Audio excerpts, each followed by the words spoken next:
Hello everyone! In this video, I will show the complete workflow for creating an interactive web map to monitor changes in water surface area using Lake Urmia in Iran as an example. Lake Urmia is one of the largest saline lakes in the Middle East. Over recent decades, it has been actively drying due to a combination of climatic factors and anthropogenic pressure. We will go through the entire workflow from Sentinel to satellite data in Google Earth Engine to a finished web map available via public link. I begin my work in Google Earth Engine.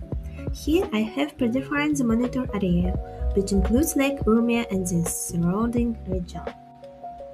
In previous videos on the channel, I have already explained the script and the data processing logic in detail. You can see the link to those videos at the top of the screen. Now I run a script that processes sentinel to satellite imagery for several years. During the processing, the following outputs are generated: cloud-free RGB composites, classification raster, and the surface area photo is also calculated.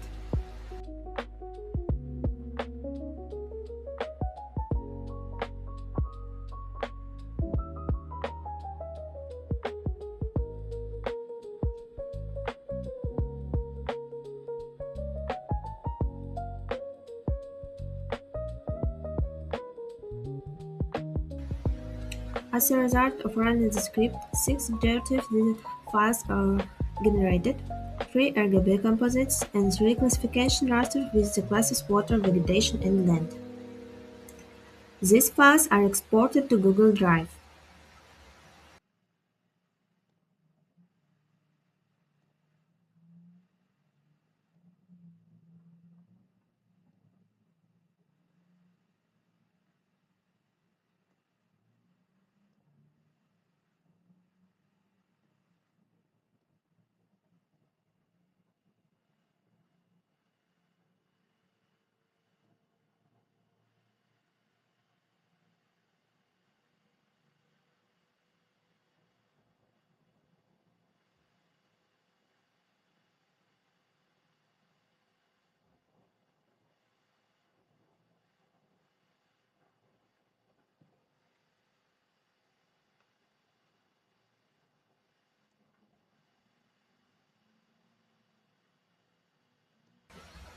After the export is complete, I switch to the Task tab.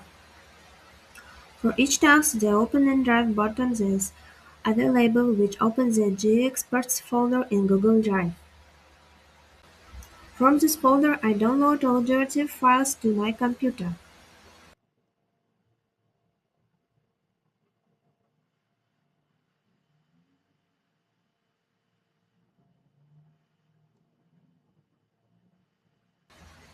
Next, I open QGIS and create a new project.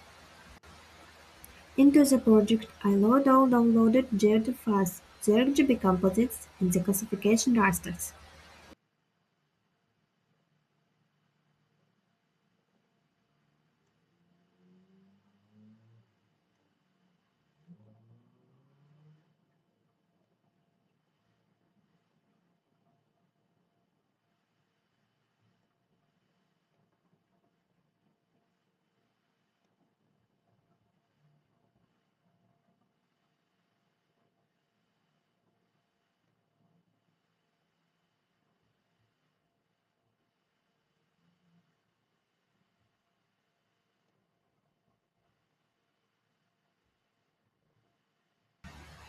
The next step is visual styling of the data. For the classification layers, I assign custom colors and labels. Water is blue, vegetation is green, and land is brown. You can choose any color scheme you prefer, this is not critical.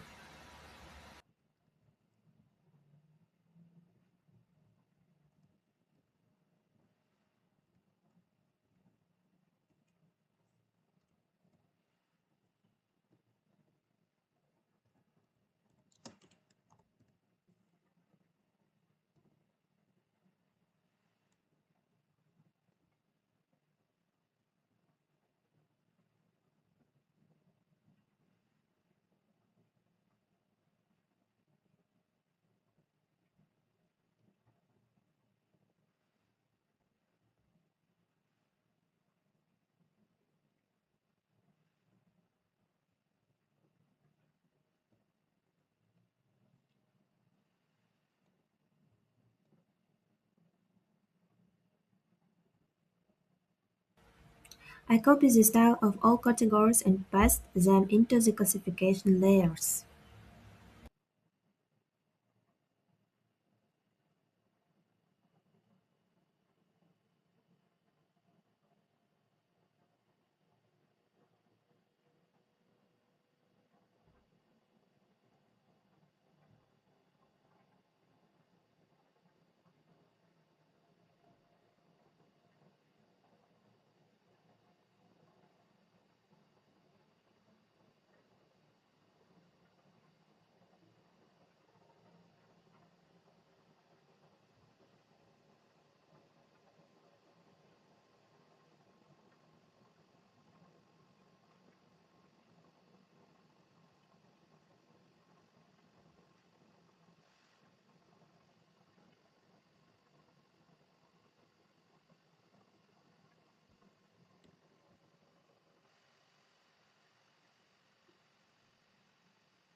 For better visualization, I also group the layers by year. Also, this step is optional.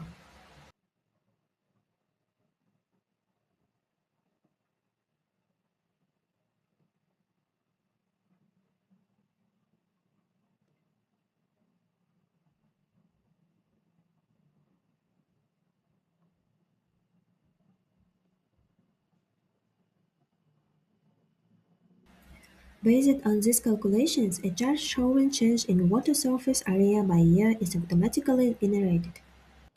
The water surface area chart is not exported via the task panel. I simply click on the chart in the Google Earth Engine results panel, open it in a separate window, and download the image manually.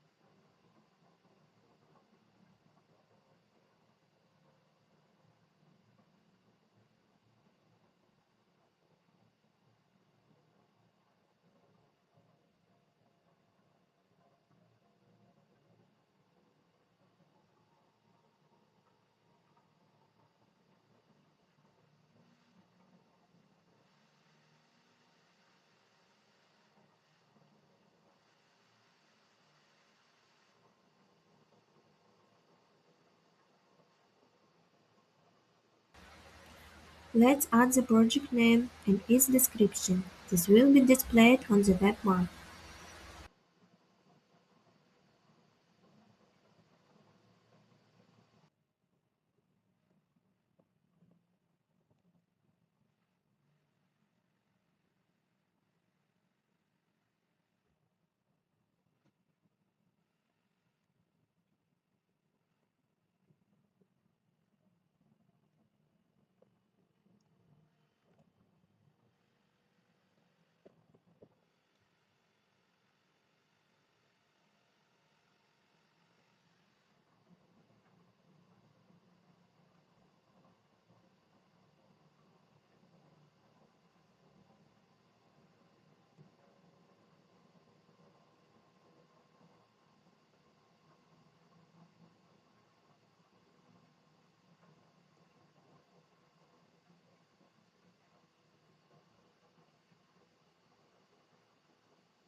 Now I add the chart to the web map as a pop-up.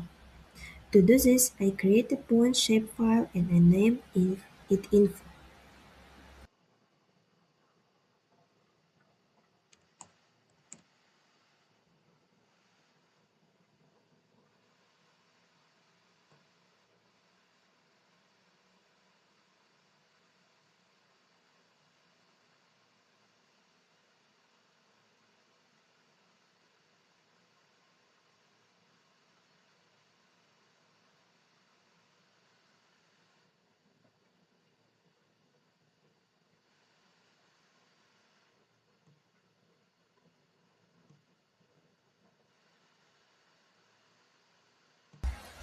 Within this layer, I create a single point approximately in the center of the lake.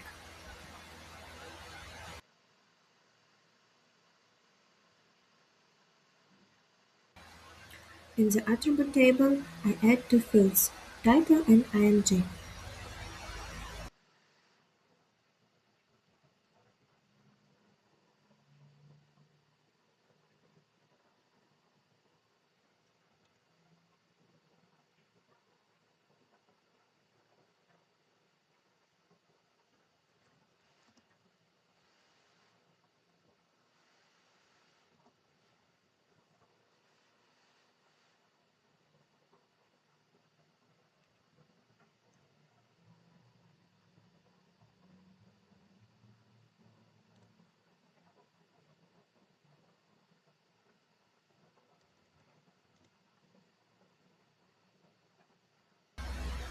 In the img field, I enter the exact file name of the chart image as it is saved on my computer.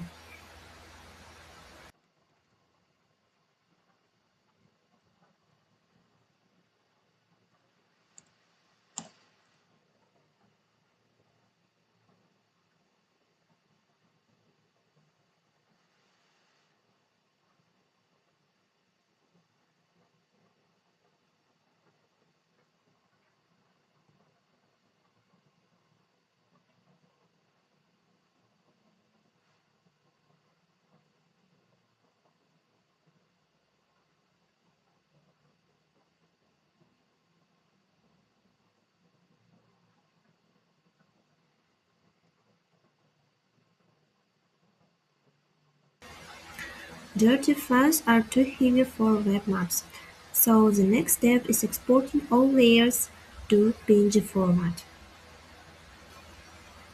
I export each layer individually, exactly as shown in the video.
After that, the GeoTIFF layers can be turned off, and only the PNG versions are kept in the project.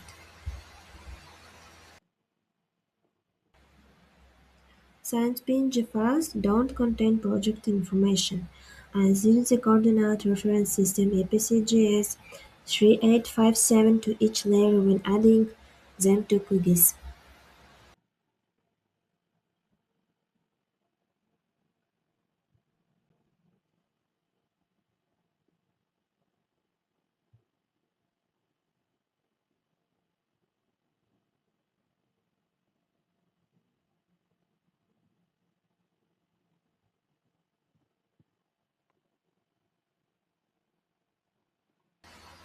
I organize the layers as follows: RGB of the corresponding year at the bottom, the classification of the same year above it, and the info layer at the very top.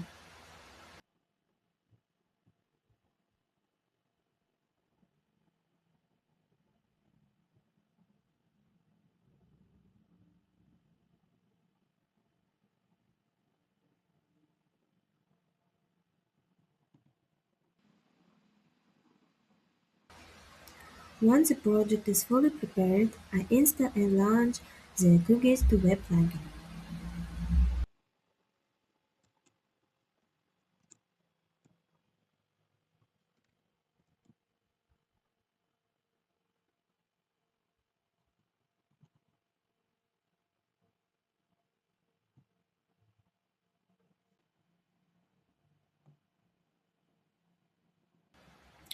In the plugin interface, I check that all required layers are enabled, the layer order is correct, and the map preview is displayed properly.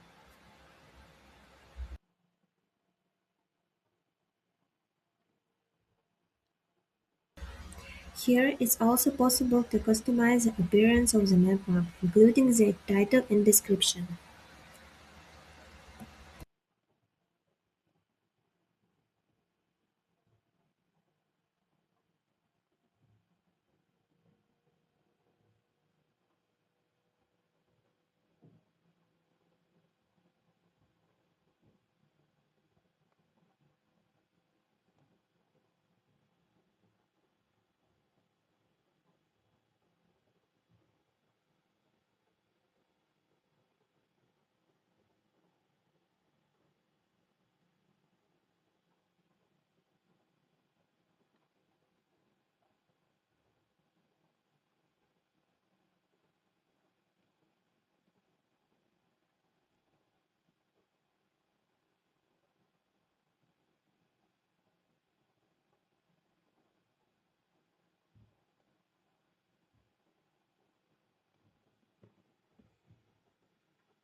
After that, I export the web map to a selected folder on my computer.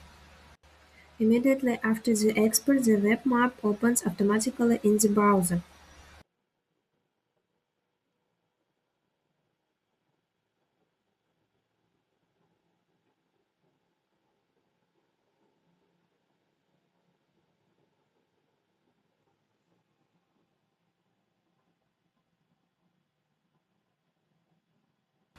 Now it only remains to correctly connect the chart.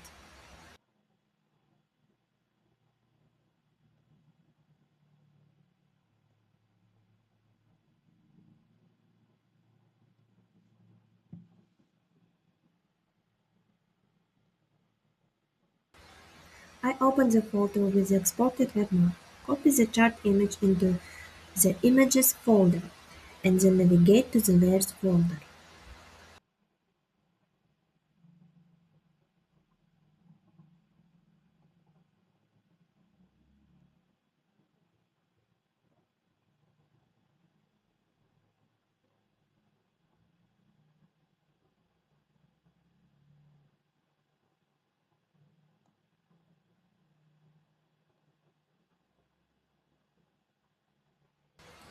Here I check the file name in the Info7GS layer exactly matches the image name in the Images folder.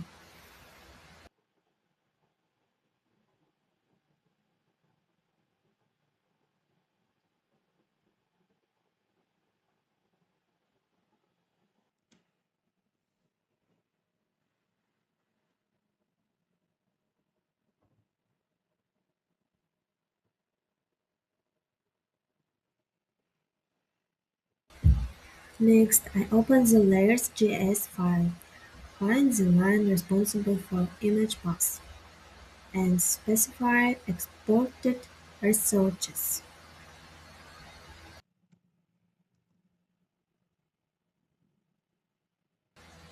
After saving the file and refreshing the page in the browser, the chart is correctly displayed in the pop-up.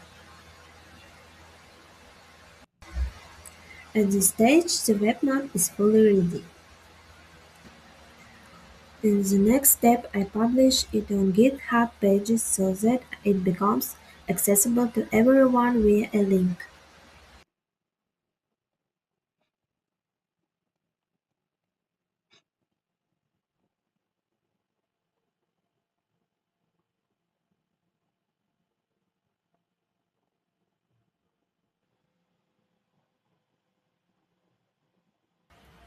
Now that the web map is fully ready, I move on to publishing it on GitHub Pages. I open GitHub in my browser and sign in to my account.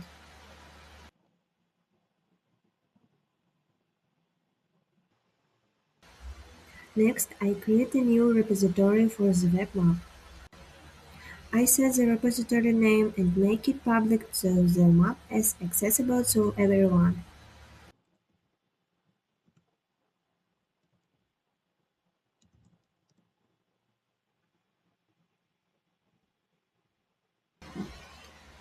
After that, I click the Create Repository button.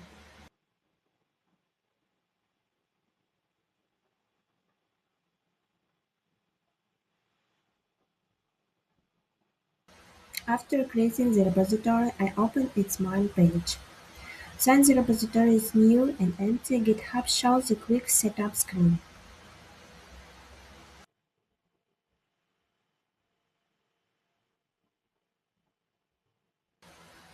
On this screen, I click Uploading an existing file. Now I simply take the folders and files that were automatically created by the QGIS to Web plugin and upload them to the repository. I don't need to manually organize the internal structure, all nested folders are uploaded automatically. The only important thing is that the index.html file is located in the root of the repository.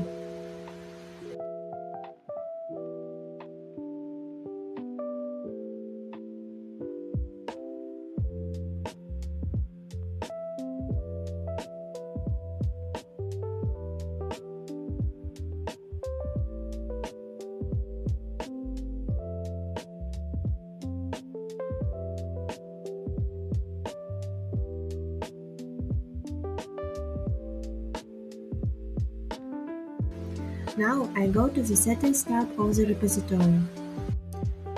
In the left menu, I select Pages.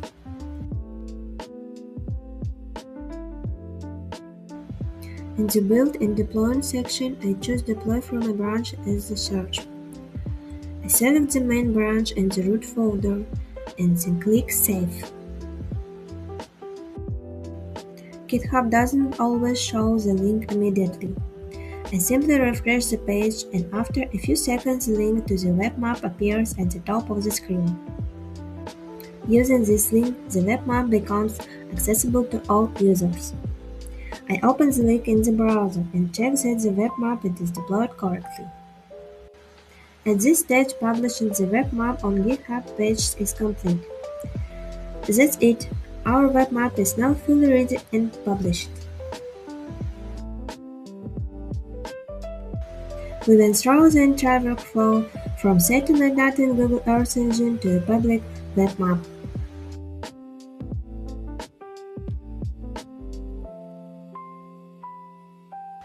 Thank you for watching my channel and supporting projects like this. See you in the next video.